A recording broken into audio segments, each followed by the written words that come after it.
Hello, GenRight Nation. All right, it's good to see everybody. Obviously, I'm in the RV and we are coming to you live from the side of the road. I'm just off I-40 on my way back to California, and I'm somewhere between Gallup and Holbrook.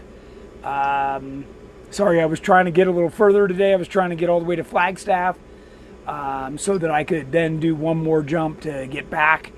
Anyways, we've had a great trip. This is the end, as you know, of a 60-day marketing trip where I've been out talking to everybody, driving Jeeps, been to shows, doing the whole thing. So hopefully, you know, I got to catch up with you. And anyways, this is the live tech talk that we do on both Facebook and YouTube every Wednesday at 5 o'clock Pacific. So I'm not sure where you're at, but hopefully you're having a nice evening and a good day. Thanks again for joining us. And we're here to talk about your favorite subject in mind, Jeeps, Jeeping, driving them, building them, whatever. As always, you can ask a question just by typing a comment. And I've got Jennings on the phone. She will go ahead and read me the questions you guys are putting in, so I can answer them. All right. I do have Jennings. Do we have anybody you want to mention that's on right now?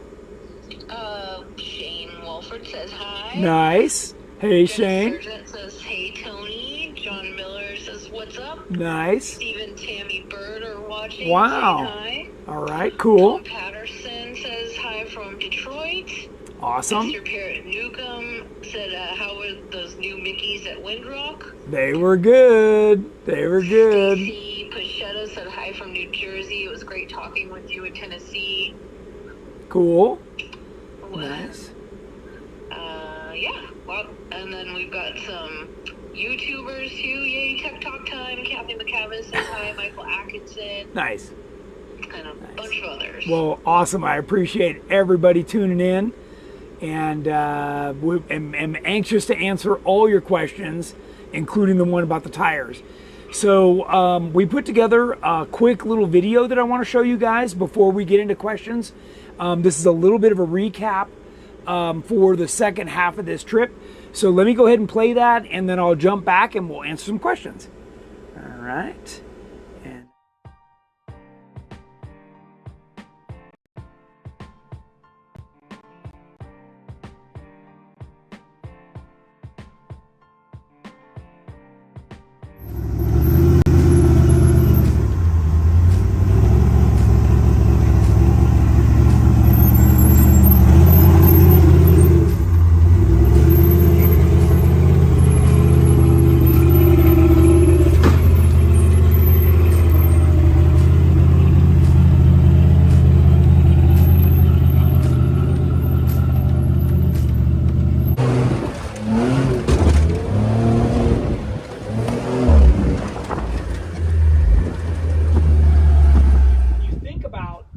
size aspect ratio, right? The 42, 13, 50. It's going to be much easier to find the right size wheel. The wheels are much more commonly made at 8.5 or 9, so that the tire will actually fit better and squish better, right? When the rim is too wide or the tire is too wide, it starts to do all these funky things. This is actually a great ratio where you get the right patch on the ground and still maintain some good handling control.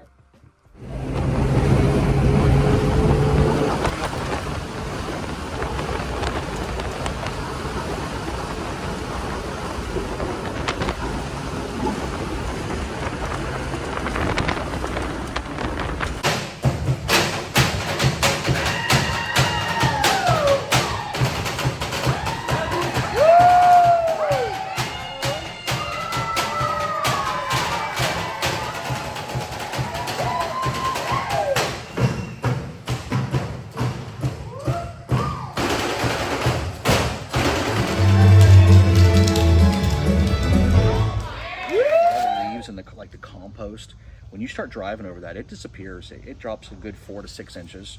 So when you cut those stumps off flush right there, they're going to be sticking up 4 to 6 inches pretty soon. And I started doing it, and I'm like, this is not working out. I don't want all these little stumps sticking. I don't like it. So I abandoned, for Jeep trails, I abandoned the chainsaw idea, and I literally just bring the bulldozer up here, and I lean on the tree, and I just push the whole thing over, uproot it. I dig as much dirt off of the stump as I can, put it back in the hole, and push it over the side.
We're doing moonshine? Is that what I'm hearing? Sure, let's go. Yeah, I mean, you know, wouldn't be our first time. Nope. Well, let's go.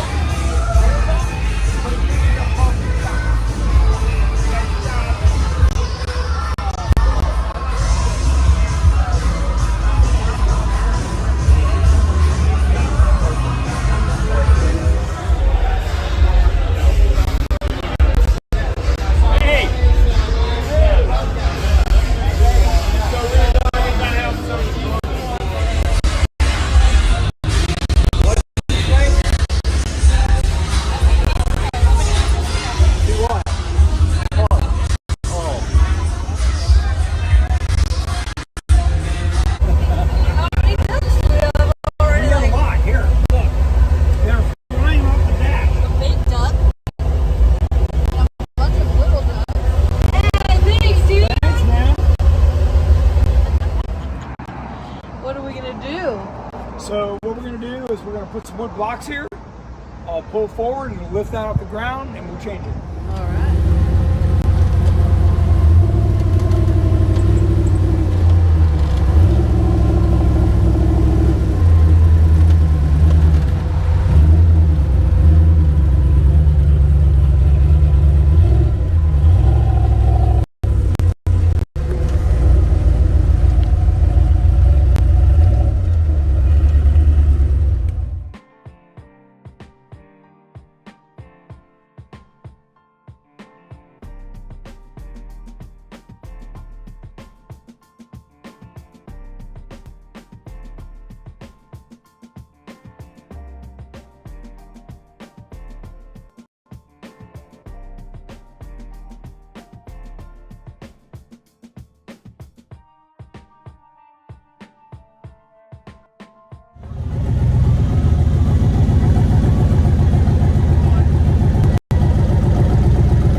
What you doing? I'm getting my burritos out from the manifold, man, and they are toasty. Woo!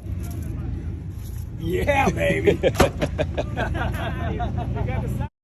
Right now. All right. Hopefully you guys enjoyed that video. I see that it would look like it actually pushed off the screen a little bit. Sorry about that. I'm not used to doing this by myself, so I'm more of a rookie when it comes to this technical stuff. Anyways, I know Jeeps. That's what I'm good at.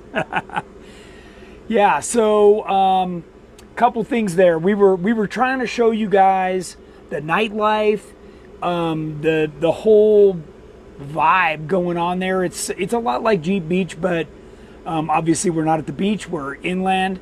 And I went over to Bays Mountain.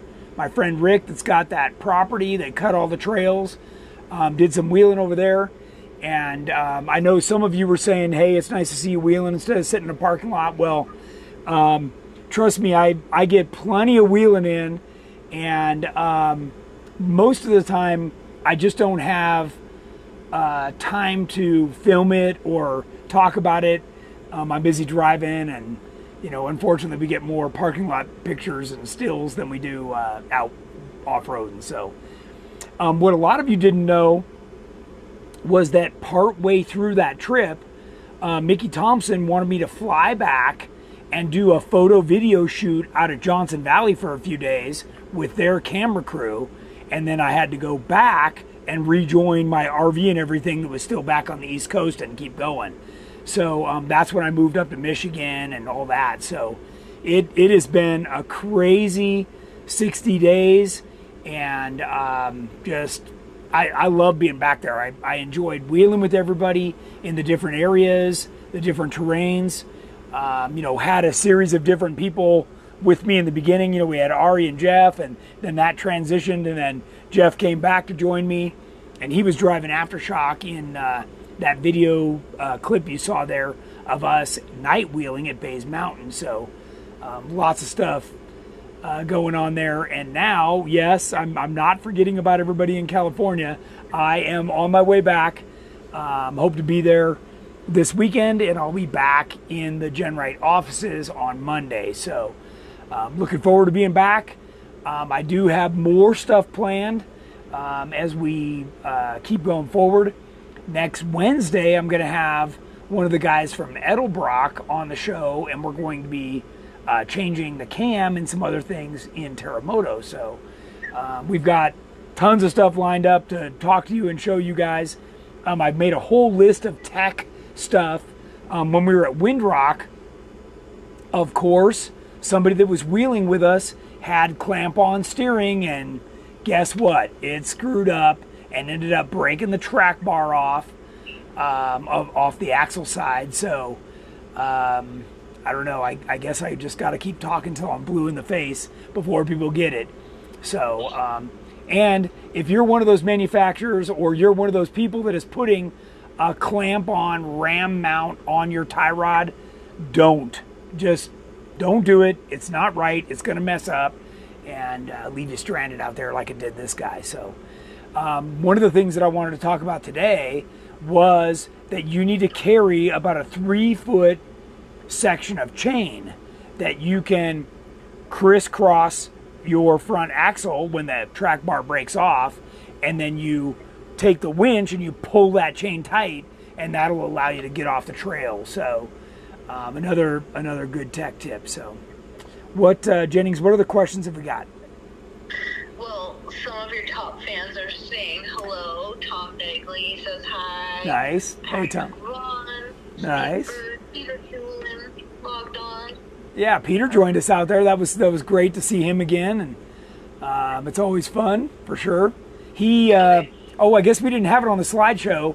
He took us all racing, NASCAR go-kart racing one evening we were there, so that was fun. Right after dinner we went and did that. That was cool. That was fun. Yeah.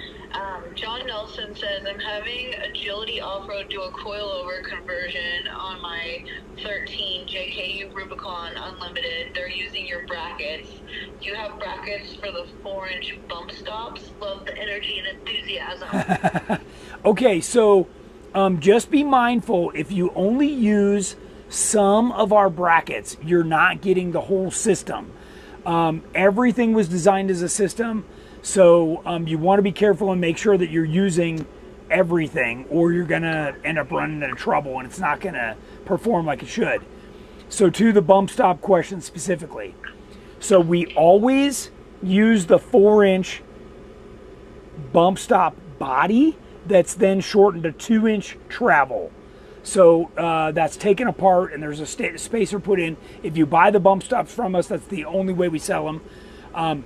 If you leave the bump stop with 4 inches of travel, you are going to constantly be on it, or your vehicle is going to look like a monster truck. So don't do that either.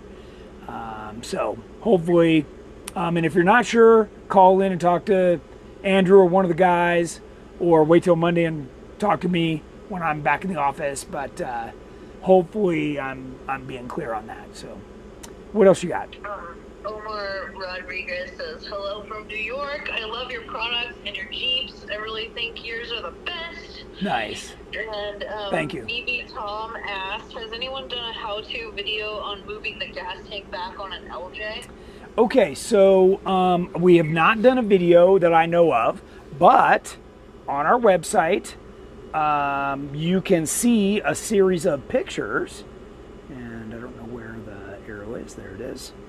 So let me get this turned. So this, if you go to that product where we have the plate, it shows you where the cross member is cut out. Let me actually get a little closer. There you go. Shows you where the cross member is cut out. It shows the plate in there. So you cut out the faux cross member and you move the tank all the way to the back, and then this plate adapts that so that everything fits. This is all on our website. And, you know, these images are great for you guys to refer to and check out from time to time. So, yeah, or one of us can email you some of that stuff. But really, it's all there on the website, so it's real easy. You do not have to do a crazy good job of cutting that faux cross member out, which would be the first one that the factory tank was hooked to. Just take a Sawzall, cut it off. Don't damage the frame. You don't want that Sawzall to dig in and touch your frame. And then, you know, God forbid you go in there with a flap wheel, don't take a bunch of material off the frame either. It's only 1/8 inch thick. So you just cut it off close, and that's good enough. You're never going to be slipping your hands in there or anything. Move all the carriage bolts to the back cross member and bolt in your new tank. So it'll work great. Yep. Mandy Love asked, did you take the 42s off of Aftershock and put them on Terremoto for WINDROCK? Yes, I did. Very good eye. So Raceline had sent me some of the brand new Rhino wheels. I've been dying to try those. Once the show was over, I moved those off of Aftershock over to Terremoto, and then went over to WINDROCK. By the way, for all of you watching and listening, there were 3 people that came up to me and said, hey, I've heard you offer to give us a ride. You know, do you have open seats? And I'm like, heck yeah, jump in. So I was super stoked to finally see some people taking advantage of that, and their minds were blown.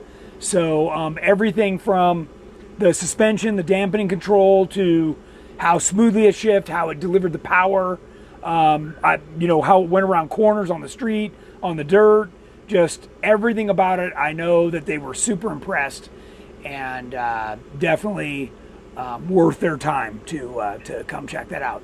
So it was a long day because we did have people that broke. So, you know, it's just one of those things when you get out on the trail. But I know they had a good day. So, yep. But good eye for catching that. I moved that stuff over. And those are, by the way, our DOT, you know, compound on the tread. And everybody thought I had stickies. That thing just went everywhere. So it really worked good. Yep. Your son Jamie says hi. Hey, James. How are you? Thanks for watching. Guy? What's that? Remember that guy? I remember that guy faintly. It's been a while. Jay Steinfort asked, how did those 42s clear the clearance on the Elite? Yeah, so I am gonna have to do a little bit of trimming. Trimming. It rubbed just a little bit. Not a big deal. I'll get that trimmed out. And you know, it was only when we were going across ruts and the whole vehicle was really crossed up. And remember, I don't have a sway bar, so the suspension moves really easily, and I'm getting all the travel out of my Elite suspension. So by not having that sway bar, it just really works.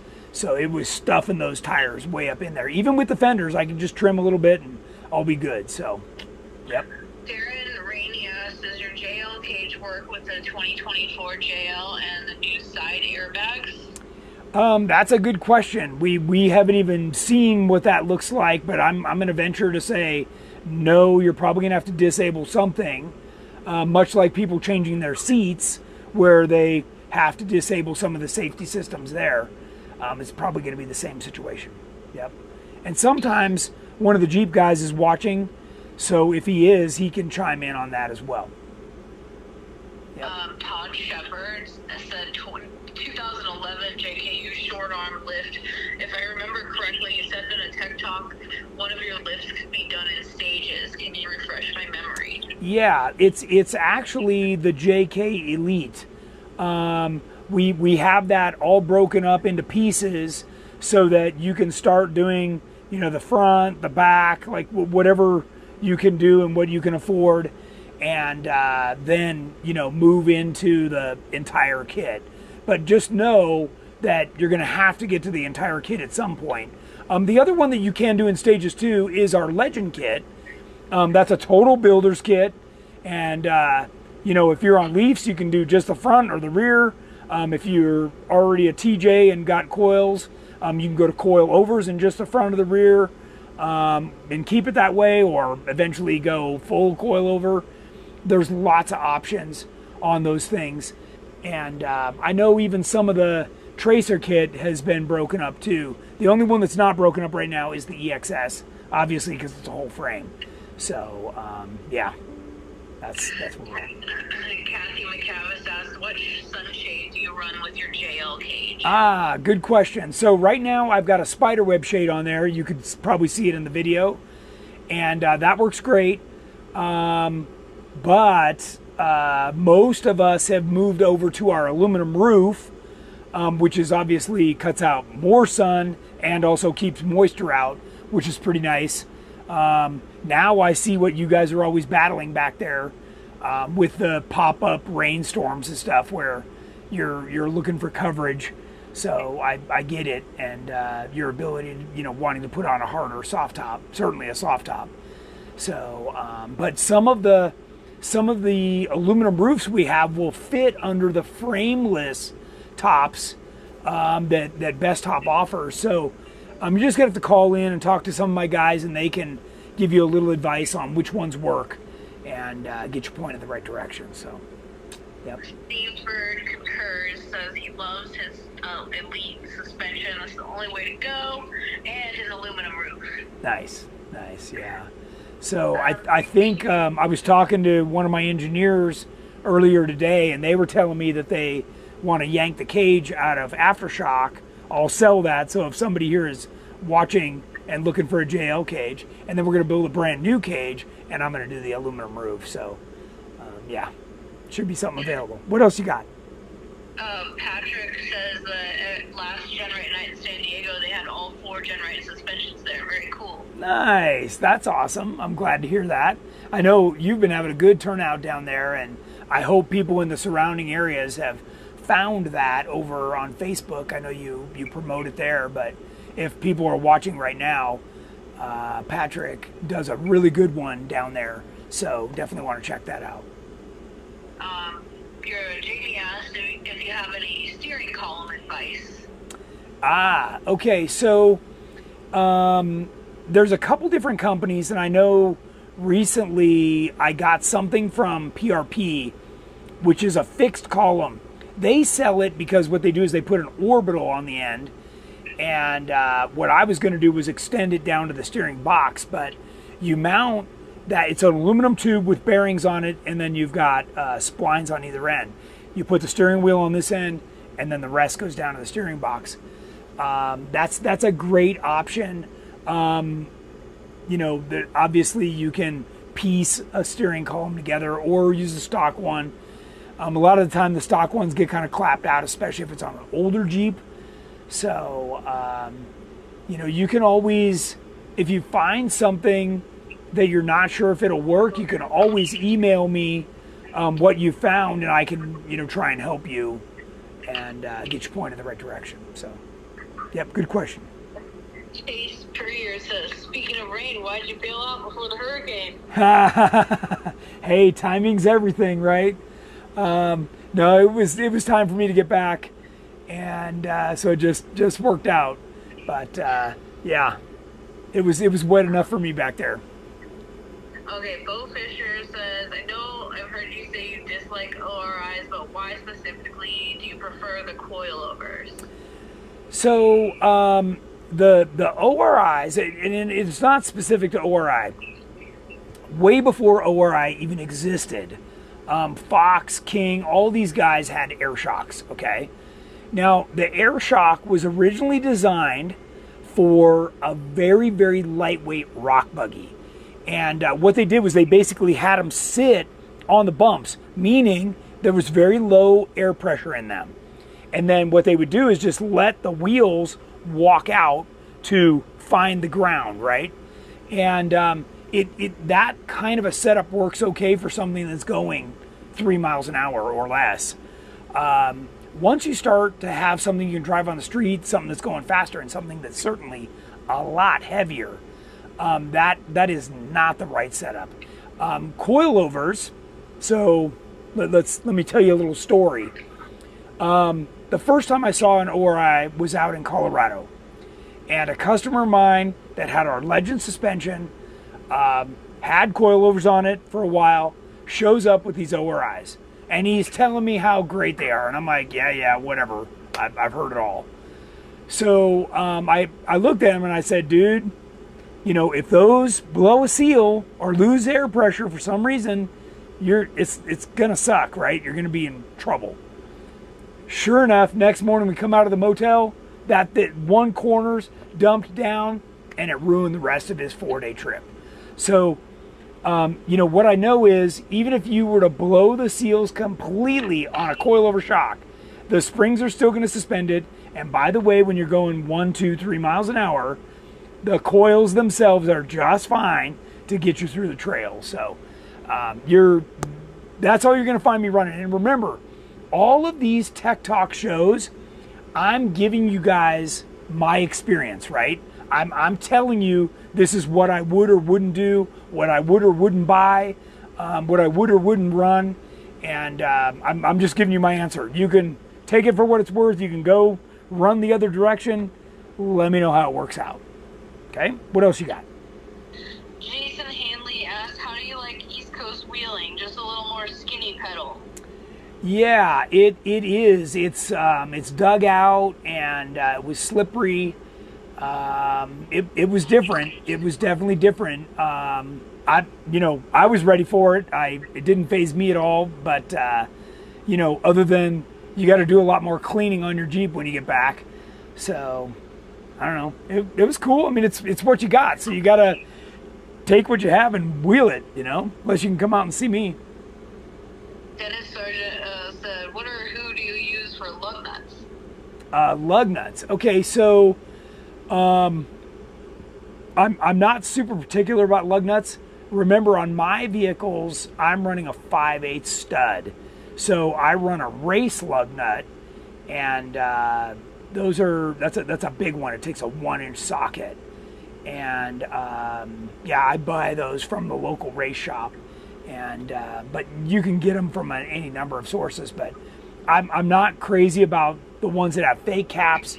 I don't run the ones that take a key. I just want a plain old, 3/4 or 13/16 nut on there. I don't care if they're chrome or whatever, but don't make them long. Don't make them dorky. Just keep it simple.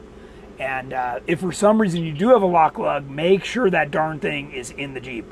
Because there's nothing worse than you getting out there with somebody who doesn't have a lock lug key. So. Steve Bird says, we missed you on the East Coast already. Yeah, thanks, Steve. Miss you guys too.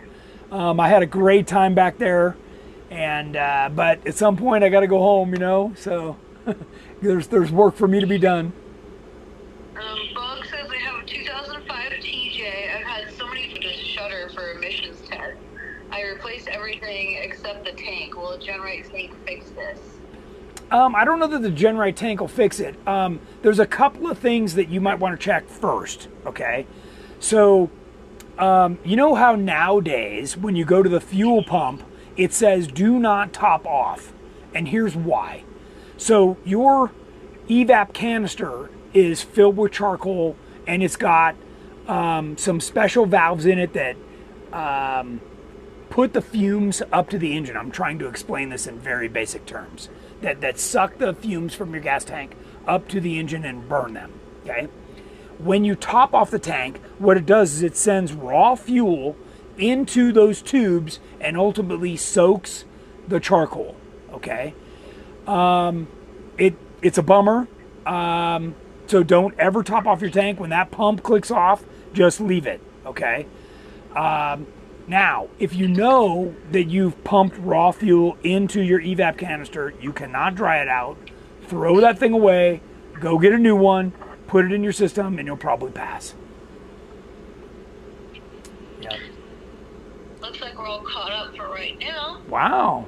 Those are great questions. Those are new ones, too. Haven't ever had those before. So I appreciate that.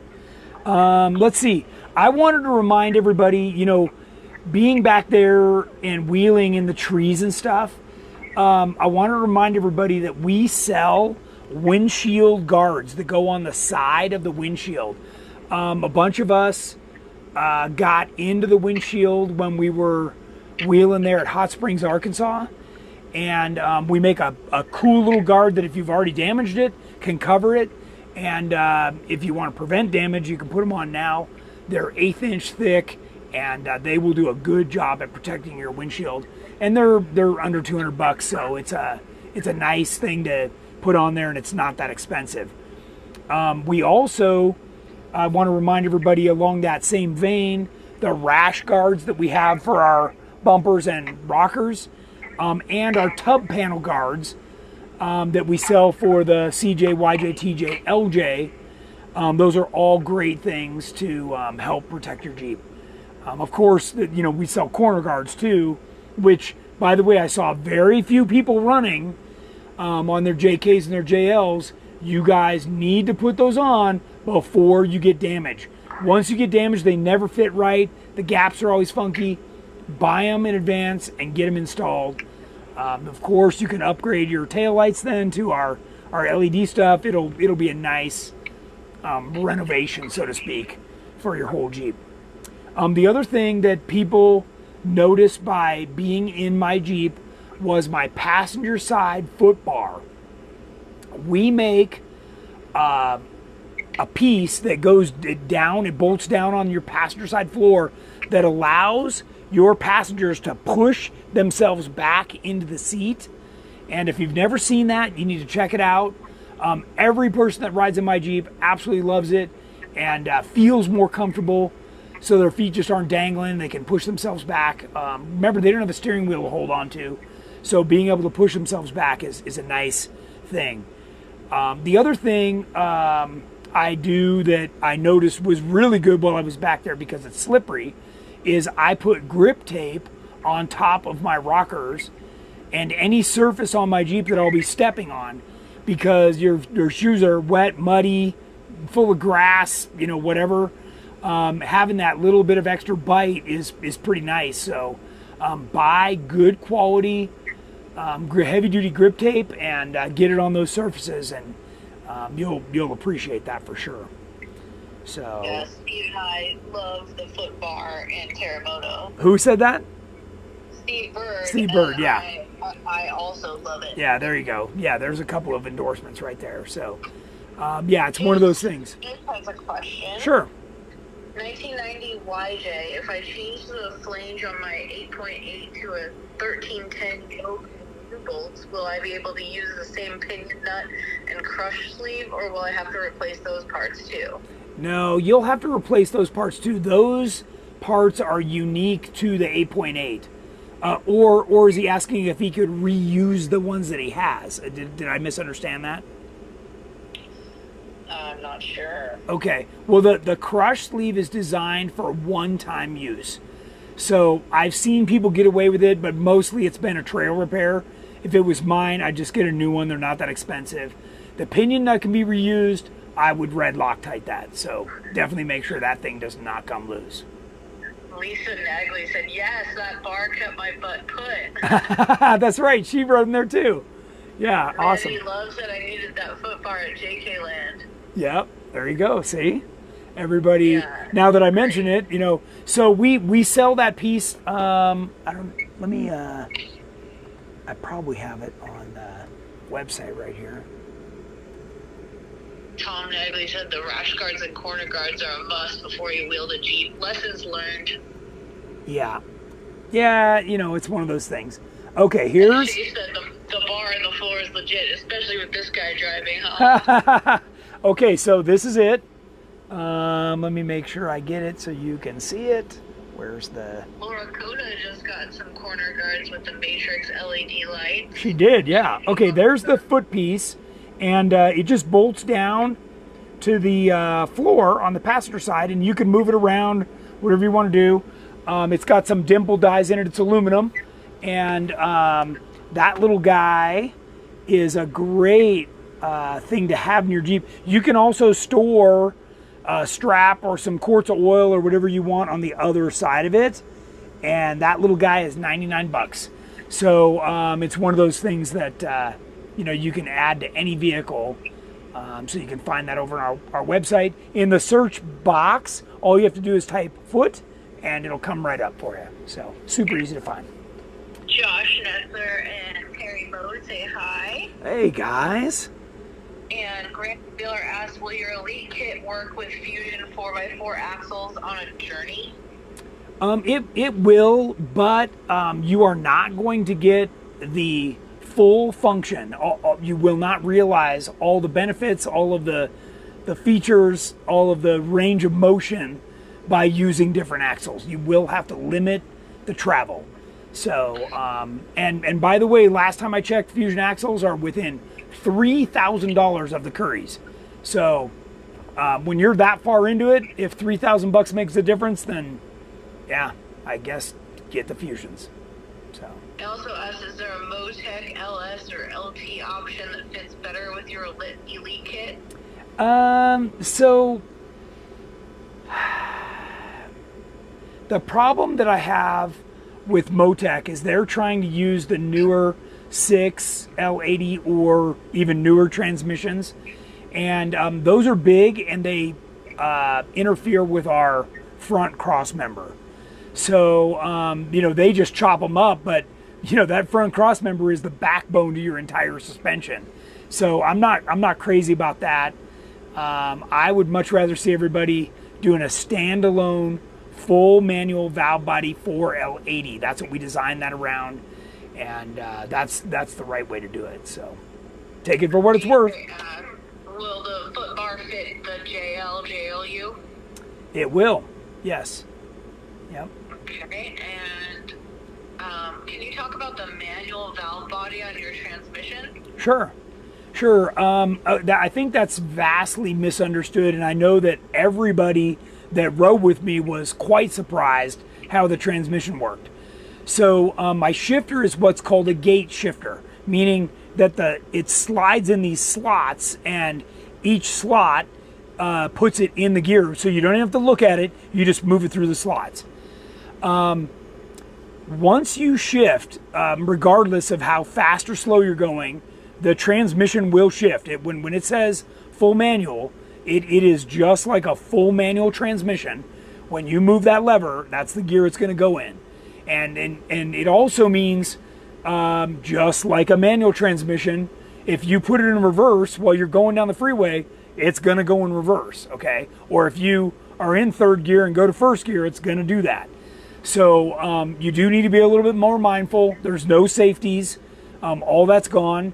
And, you know, quite honestly, I don't drive my Jeep looking for safeties. If I want to spin the tires or skid the tires or do whatever I want to do, that's what I want to do. So I want that Jeep to operate like a dirt bike. And just like a dirt bike, if you pop the clutch, man, you better hold on or you're going to fall off the back. So that's the way I like it. So But yeah, those transmissions have deceleration built in, even though it's an automatic, just like a manual, full manual, like 5 or 6 speed, same way. And if you ever get a chance to ride with me or watch me, they're wonderful. And you have the ability to use the torque converter to help you deliver the power smoothly versus popping a clutch. So, yep. Mike Stewart asked, what are some of your stops on the way home? Not much in the way of stops on the way home. I'm really just trying to keep moving.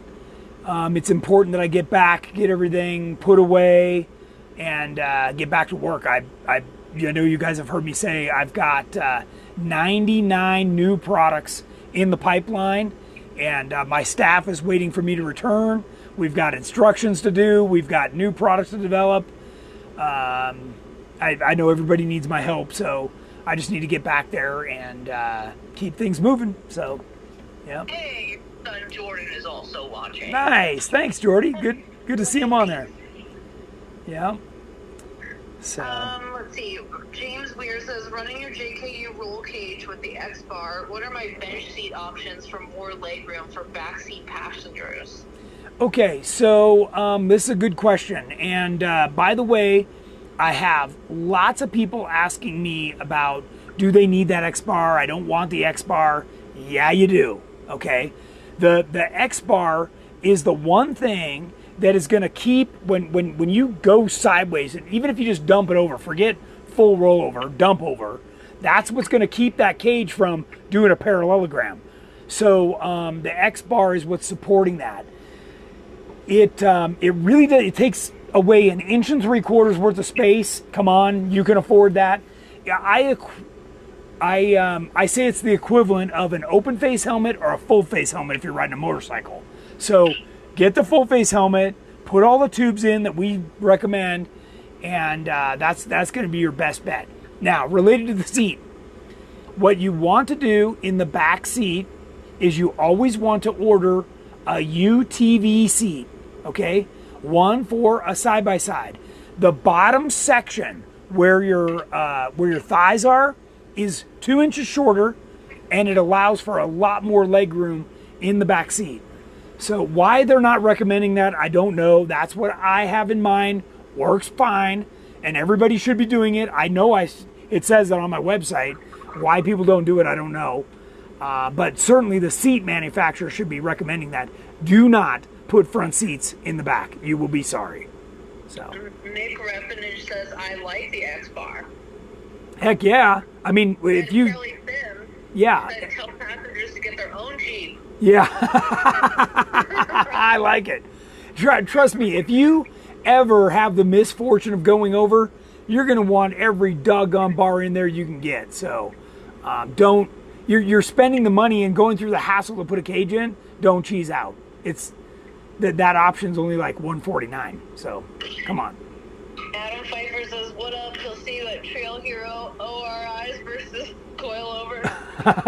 Actually, I thought Adam was going to chime in on the cage. Adam's one of our friends that has personally tested his GenRight cage, and I'm sure he was happy all the tubes were in his cage. So. Yeah, didn't he roll like 3 times? What? So, you know, when we went into that Quaker Steak thing that you guys saw in the video, that's like a big gathering area where everybody hangs out. And, of course, you know, when people hear my V8 engine, you know, they're like, come on, rev it up, you know, or do a burnout or something. And so all I did was just give it a quick blip on the throttle. Well, when I do that, you know, I think people get surprised with how much power is in Terremoto, and then it becomes this thing that they're cheering on, right? So by the time I did that a couple dozen times, you know, as I moved forward, and then I got around to where the police were, they weren't very happy with me, and they said if I did it one more time, I was out of there. So we did not do it again. So oh well. Let's see, is it about the manual valve body on the transmission. Is it the reverse pattern or standard pattern for the shifter? Okay, so either one is fine. Most people like the reverse pattern because then when you're rock crawling, if you're trying an obstacle that is sketchy, you can go from first gear to reverse very quickly without even looking. You can just slap the shifter. A lot of people like that, and that is a nice feature. So most people do like the reverse pattern.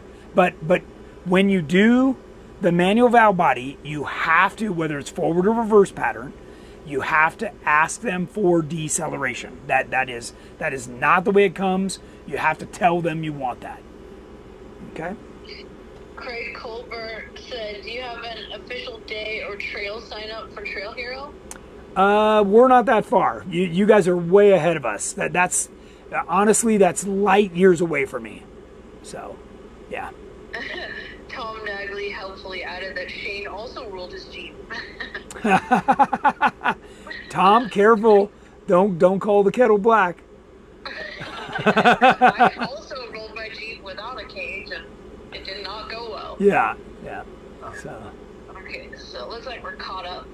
Awesome. Okay, so one of the other things that I wanted to mention that I think people that rode with me were very surprised with was doing a front or rear dig.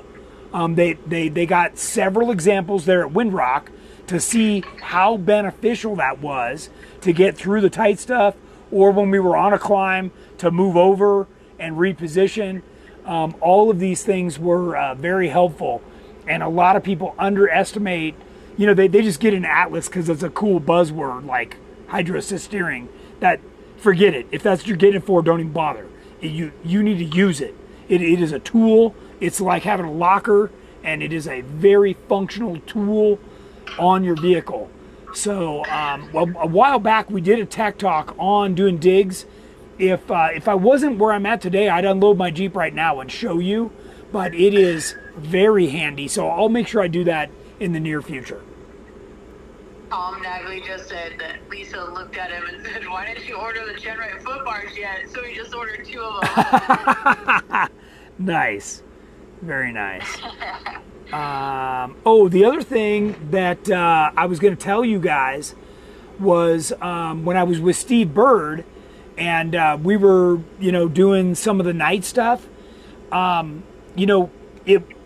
it's always interesting to me that people mount their lights up high. They mount them on the A-pillars, or they mount them up above the windshield. And you absolutely do not want lights there. You want your lights down low, either the same height as your headlights or down lower on the bumper.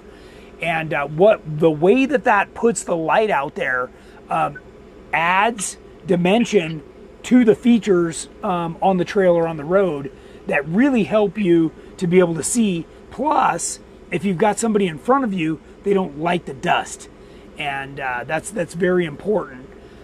So you want bumper mounted lights, or a center mounted light, like a small light bar, in front of the winch, or really good headlights, all of which Vision X sells. So you can find all that stuff on our website, and again, you can go over to the gallery and look at Terremoto. There's a complete list of every single part I have on Terremoto over there in our gallery, and you can see exactly what I'm using. So always a good resource to check out. K.S. Durham says 2016 JKU Rubicon with Mickey Thompson Baja Boss 40s and need to upgrade axles. Looking at the Curry 60-70 combo, but want to keep the 5 lug. I can only find 8 lug. Are they custom to GenRight? Yeah, the 5 lug is custom to us. Just order the axles through us. Curry is a manufacturer, so in order to make money when you're manufacturing, you can't do a bunch of custom stuff. Anybody that does custom stuff loses their butt, and basically I spec my axles a certain way, knowing what we're doing with those. So remember, the axles you're getting from us are 5-on-5.5 is the bolt pattern, not 5-on-5, which is stock. Okay, so I just want to make sure that you're not under the illusion that even if you order my axles, your wheels will just bolt on. They will not. Okay, and William Lugo said 2015 JKU Rubicon 3.5-inch short arm lift kit on 37-inch tires. Roll cage or coilovers, what should come first? I'm going to recommend the roll cage. Really, I think everybody underestimates the safety factor, and almost everybody I watch out wheeling does not realize how close they are to being on the lid. They're look, it's the way it is, right? When everybody's starting out, and I don't care if you've wheeled for a long time, even if you go to a new area or the trail changes, you don't realize how close you are to either flopping it over or all the way rolling over. And don't take a chance, you know, put the cage in, get that checked off the list, and then you can go to the other stuff. It'll still be there. So, and remember, we make the cages all the way back to CJ. So CJ, YJ, TJ. In fact, I think we even have a sale going right now on those cages, as well as some other stuff. So definitely check out our website. There's some good deals to be had depending on what you're looking for. So. Mandy Love asked, are you coming back for Jeep Invasion 2024? I'm going to try. I'm definitely going to try. That's talk about light years. I mean, somebody else is just asking about an event in October. That's light years away from me. That next year is really far away. So, yeah, I don't know. What are the next opportunities that people can wheel with you? Next opportunity is going to be Trail Hero. Well, actually, yeah, Trail Hero would be the next one. Then, if you think you're studly, come join us for our Real Hammers experience. That's real wheeling. And, you know, then you can really wheel toe-to-toe with me, or tire-to-tire, however you want to look at it. That'll really test your skill. That's also in late October. And then I encourage everybody to come out to our turkey run at the Hammers. We're there for 10 days. So it's the weekend before Thanksgiving, all the way through Thanksgiving weekend. And you will go home and you will feel like you got enough wheeling in. Nobody will leave there saying, man, I really wish I got to wheel more. You will get plenty in, I promise. Don Carr says he's about 70% done on the Tracer build, but he's going to cram time in to make it to Trail Hero. Signed up for the GenRight run on Friday. Nice, yeah. Yeah, we'll lead runs out there every day. So you're definitely going to want to connect with us. And by the way, we do it twice. So we do a morning run, we come back, and then for those that are still up for it or not broken or whatever, we go back out in the afternoon. So we get plenty of wheeling in there too. So yeah, remember we're not stuck out there all day. We know how to make it happen and get back, have some lunch, and then go back out again. So, yep. Mike Stewart asked, can you put the number plate on the JKU cage? You can. What you're going to need to do is buy the one that we sell for the TJ, and then modify it a little bit and get it to fit over on your JK. So, but yeah, we sell that kit for the TJ. You'll just have to mod it a little bit. DJ asked, why isn't there an X bar behind the rear seats? I don't think I've ever seen X bars behind the rear seats in JKU configurations or JLU. Yeah, so we do have bars back there. They're not a complete X, but they do add support the way that we've got them angled. The reason we don't do it in those Jeeps is because people still want to put the seats down. They want their cargo area. So obviously it would be stronger to put an X bar there too. But remember, when a Jeep rolls over, what does it roll on? It rolls on the windshield frame. The front is heavy. So the A and B pillar are really the ones doing the work. By the time you get to the back, it's so light it's not doing much back there. So that's another reason why we can get away with it. Oh, Steve Bird says Tammy and I are coming to your turkey run. Nice. That'll be awesome. You guys are going to love it. By the way, for those of you that have never been, we do a giant potluck dinner if you come to stay for Thanksgiving. We wheel different trails every day. We do the twice a day thing there too, a morning run and an evening run. I buy 4 cords of firewood, so we have giant fires every night. It is the ultimate in wheeling. You can wheel as tough or as easy as you want, and trust me, if you're feeling like you're all that, then I'll take you over to a couple of things that will check you up in a hurry. So come on out. Tom Nagley says he's coming to the turkey run too. Nice. And Ron and Marcy of Off-Road Overland Camping says they finally made it and they will come to the turkey run if they can ride in your Jeep. Wow, sure, yeah. I mean, between all the Jeeps, there are always open seats.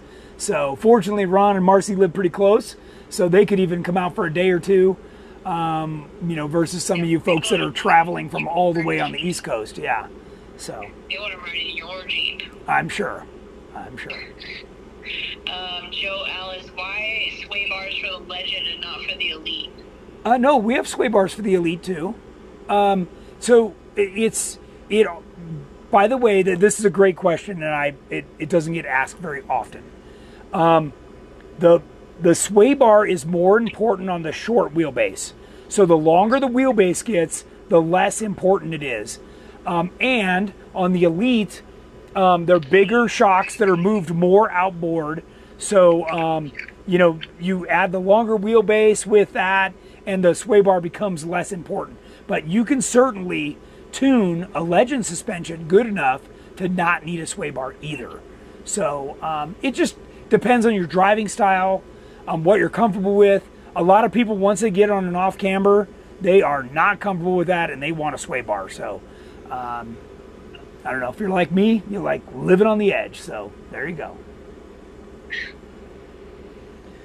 Granite Wheeler says, appreciate you making yourself available to answer questions in real time. Yeah, to me, that's part of the fun with this whole thing. Anybody can rewatch it, but I don't know anybody else in this entire industry that is doing something like this, that either dedicates the time or is willing to share their knowledge.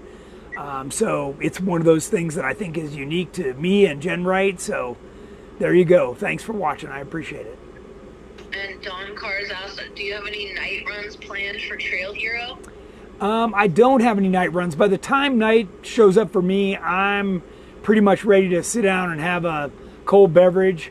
I know that there are people going out, but that's typically not me. So the only time I go night wheeling typically is when I'm going out to save or salvage everybody else that went out night wheeling. So I get plenty of that. And looks like we're all caught up on questions, and it's 6:01. All right. Well, we had that was very lively. I appreciate that, everybody. And next week I'll be in the studio with Edelbrock. There, we'll be working on Terremoto. So please make sure you catch that show. We'll be doing some upgrades that I'm sure everybody will be interested in seeing. And I've also got a trip planned for my budget YJ. I know we have a lot of fans out there for our budget YJ we call 4-shock. I'm going to be taking that up to the Rubicon, and that's our $10,000 build that I'm going to show you, put the money in the right spot, and even you can wheel the Rubicon. So those are the next 2 things coming up. Lots of good stuff, and I've also made a huge list on my phone of more actual tech stuff that I want to show you guys once I'm in the studio. So make sure you tune in. All right, everybody, have a great rest of the week, and we will see you soon.